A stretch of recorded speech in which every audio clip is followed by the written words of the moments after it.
예, 안녕하십니까. 오늘은 10강 청년과 복지국가에 대해서 강의를 하도록 하겠습니다. 예, 청년들은 우리가 포스트 산업 사회라고 해서 포스트 산업 사회는 서비스 사회라고 이해할 수 있죠. 그래서 이행 과정에서 가장 고통받는 집단 중 하나다 이렇게 얘기할 수 있겠습니다. 예, 그래서 청년들은 주로 이제 청년들이 갈 수 있는 뭐 일부 청년을 제외하면 다수의 청년들은 사실은 비정규직이나 또는 실업자가 되기 쉬운 그런 어떤 집단들이죠. 그런 의미에서 신사회적 위험 집단 이렇게 개념하기도 하고 또는 잃어버린 세대 (lost generation) 이렇게 그런 용어를 사용을 해서 청년이 가지고 있는 현재 상황과 취지를 표현하기도 하는 것이죠. 자, 그런 의미에서 특히 유럽 같은 경우에도 청년 실업의 문제나 또는 청년 비정규직 문제 또는 청년 니트의 문제. 니트라고 하는 것은 잠시 후에 취급하겠지만 다루겠지만 우리말로는 백수라고 이해하면 쉽겠습니다. 예, 그러니까 현재 어, 학생도 아니고 그리고 취업자도 아니고 학생도 아니고 그리고 직업교육 훈련을 받고 있는 상태도 아닌 그런 어떤 상태를 우리가 니트라고 부르는 것이죠. 자, 그런 의미에서 사실은 오늘 유럽에서 청년들은 대단히 중요한 그런 어떤 정책의 대상이 되는 것이죠. 우리도 사실은 우리나라에서 청년 실업은 사실 공적 실업률로는 비교적 낮은 수준이지만 사실은 여러 가지 보조적인 지표를 통해서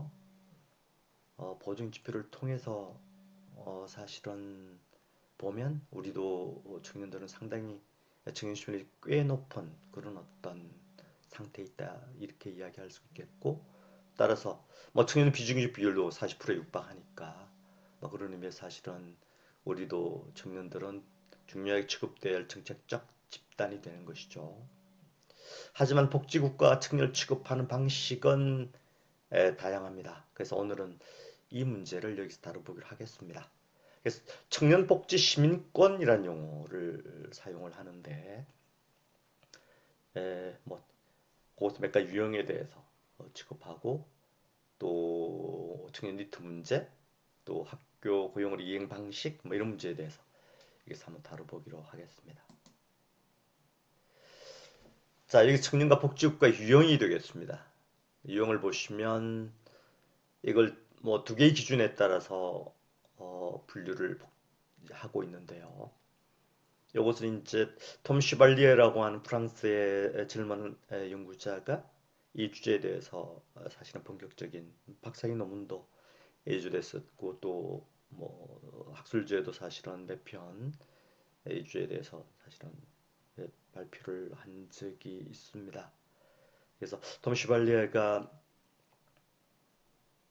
어, 이게 그 유럽에 보면 에스파넷이라고 하는 사회정책 전공자들의 네트워크가 있는데 이 에스파넷이라고 하는 에스파넷이라고 하는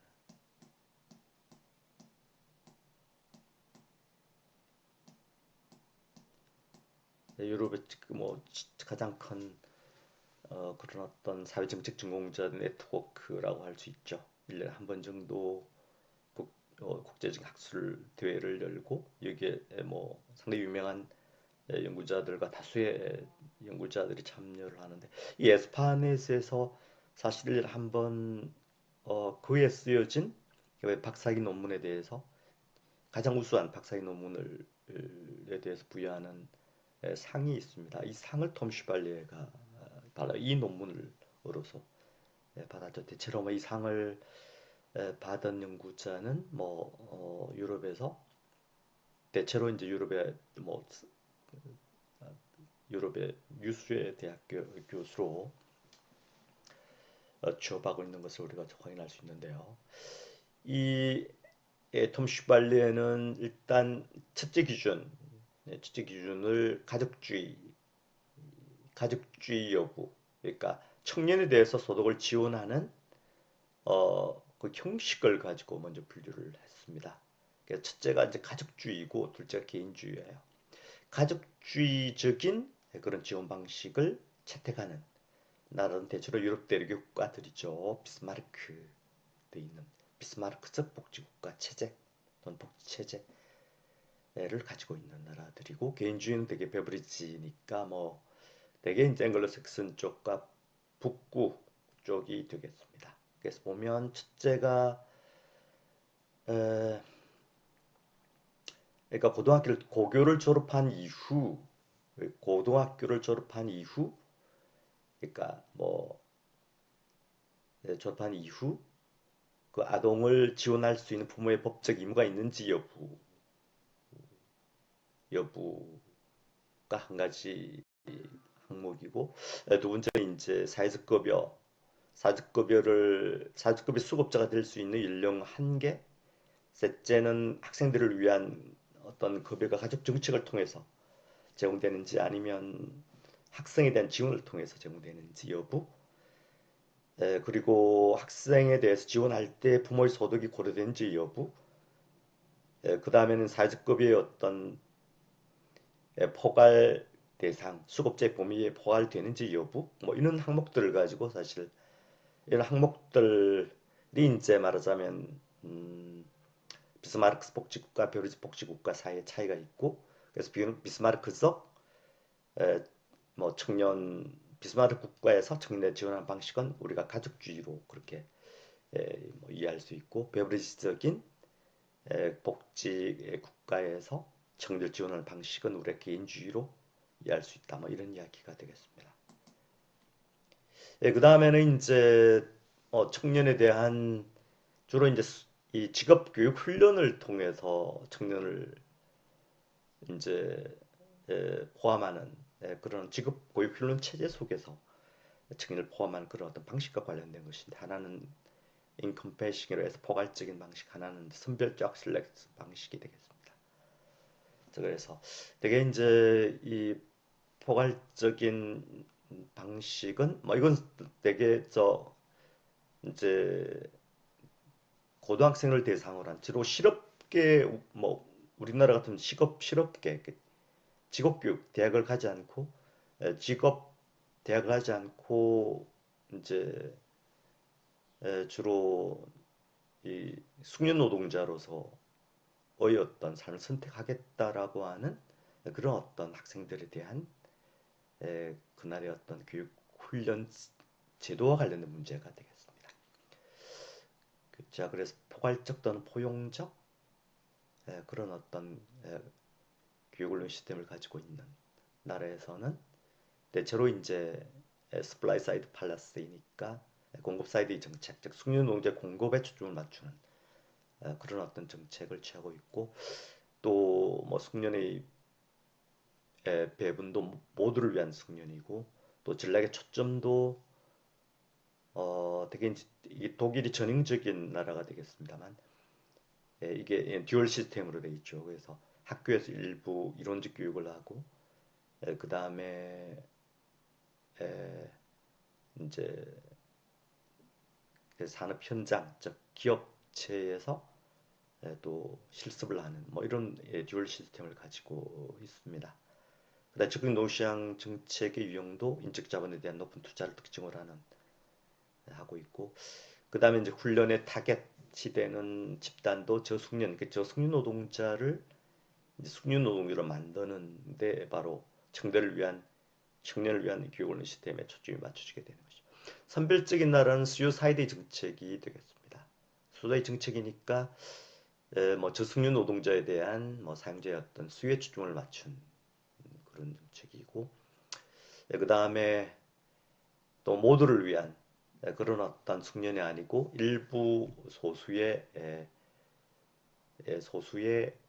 그런 어떤 뭐 좀 능력이 뛰어난 학생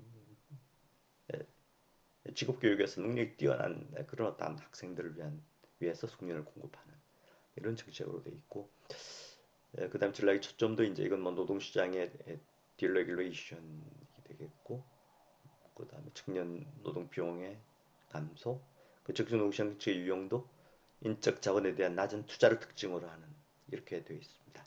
타겟 집단도 모든 그런 어떤 청년이 되겠습니다. 요게 이제 에이지 리미트, 그러니까 연령 한계가 되겠습니다만 맨 첫째 게 이제 사회적 부조죠, 공적 부조죠. 우리나라 같으면 국민수장을 보장제도가 되겠습니다. 국민수장 보장제도에 설계되어 있는 최저 연령이 이게 나라별로 상당히 차이가 있다는 것이죠.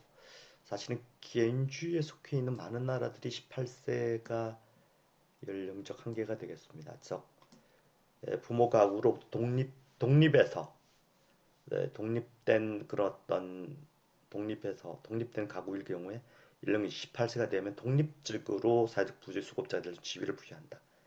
이런 이야기가 되겠죠. 우리나라는 지금 30세로 되어 있죠. 그리고 유럽 되게 보면 이쪽 유럽 대륙 국가들은 스페인이 24세, 프랑스 25세, 독일은 요거는 약간 좀 예외적이네. 독일은 가족주의 복지국가에 속해 있지만 18세로 비교적 이런 연령대에 그래도 독립된 수급자 지위를 부여하는 뭐 이런 특징을 가지고 있습니다. 유럽 대륙 국가에서도 약간씩 차이가 있다는 사실을 확인할 수 있겠어. 오스트리아 19세니까요. 포르투갈도 이게 뭐 전형적인 가족주의 복지국가지만 18세로 돼 있는. 뭐 그렇게 좀 차이가 있습니다. 그 다음에 이것은 가족급여 또는 아동급여, 아동수당으로 불리는 연령 한계가 되겠습니다. 연령의 한계 일반적으로는 이렇게 뭐 18, 17, 15세로 설정된 나라도 있고요. 그 다음에 17, 18, 뭐 19 이런 나라들인데 15세로 설정되어 있는 나라들이고 들인데 되게 학생이 학교에 다니는 학생이 있을 경우에는 연령을 연장해 주는 그런 어떤 규정이 되게 포함되어 있습니다. 그래서 이것도 고등학교 다닐 때까지만 뭐 그렇게 학생에 대해서 뭐 좀 배려한다고 돼 있는 나라도 있고 뭐 대학생의 여기서 뭐 25, 26세 뭐 이렇게 돼 있는 게 24세 같은 경우는 사실은 뭐 대학교 다니고 있는 학생의 경우에 뭐 특별히 예외적으로 가족급여 또는 아동수당을 제공한다 이런 어떤 규정을 가지고 있는 나라들이 되겠습니다. 그 다음에 이것은 가족주의 아까 말씀드린 가족주의냐 개인주의냐 또 사회적 급여의 수급자가 될 수 있는 그런 어떤 뭐 청년들의 어떤 비중을 Y축에 놓고 X축은 학생 지위를 받을 수 있는 그런 어떤 예, 받을 수 있는 학생들의 비중을 이렇게 이제 X축, Y축을 교차시켜서 이제 회기의 선을 그어본 그런 어떤 표가 되겠습니다. 그래서 보시면 역시 이쪽이 되게 유럽,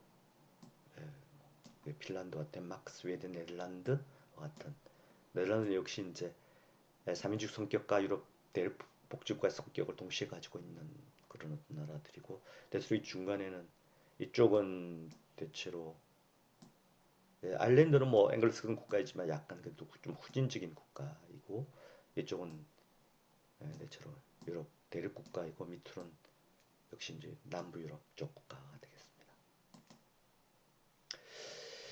자, 그래서 이 이제 유형의 클러스터들을 이제 이렇게 구성을 두 개의 기준을 교차시켜서 네 개의 이제 아주 그 보면 가족주의면서 선별적인 그런 어떤 체제에 가르켜서 뭐 지체된 복지 시민권 지체된 복지 청년 시민권이 되겠습니다. 대체로 이들 나라가 뭐 유럽 대륙 국가들이 여기에 포함되어 있습니다. 그래서 프랑스, 벨기에, 이탈리아, 그리스, 스페인, 포르투갈. 그리고 이쪽은 뭐 직업 교육 훈련에 대해서는 상당히 이제 아주 이제 포용적인 포괄적인 그런 어떤 정책 또는 제도를 가지고 있고 하지만 다족주의 성격을 가지고 있는 대부분 나라가 독일과 오스트리아, 룩셈부르크 이렇게 들고 개인주의면서 이제 선별적인 교육 훈련에 대해 선별적인 이런 나라를 여기서는 취업 웰페어 시티즌시로 해서 값싼 복지 청년 시민권 되게 앵글로색슨 국가들이고 이네이블링 웰페어 시민권은 되게 이제 유럽 그 노르딕 국가 그리고 네덜란드 이런 나라들이 되겠습니다. 스웨덴, 핀란드, 덴마크, 네덜란드 이렇게 이제 유형화시키고 있습니다. 이런 어떤 유형의 비교 볼 때 한국은 뭐 당연히 가족주의 성격을 가지고 있고 한국은 사실 유럽 대륙의 청년들을 대상으로 한 유럽 대륙의 교육을 시스템과 약간 구별 특징이 있죠. 일본과 함께 사실 에, 좀 약간 다르 좀 차이가 있다고 할 수 있겠습니다. 그래서 주변적이라는 용어를 사실은 좀 붙여봤습니다. 그래서 청년들의 다수는 대학에 진학을 하는 거죠. 대학 진학률이 상당히 높죠. 실업계 고교 진학자는 좀 주변적인, 그죠? 우리 사회에서 좀 주변적인 지위를 가지고 있으니까 이 유럽을 대상으로 한 이런 어떤 유형과는 약간 좀 차이가 있는 그런 특징을 가지고 있다 이렇게 얘기할 수 있겠습니다. 첫 강의는 뭐 이 정도로 마치도록 하겠습니다.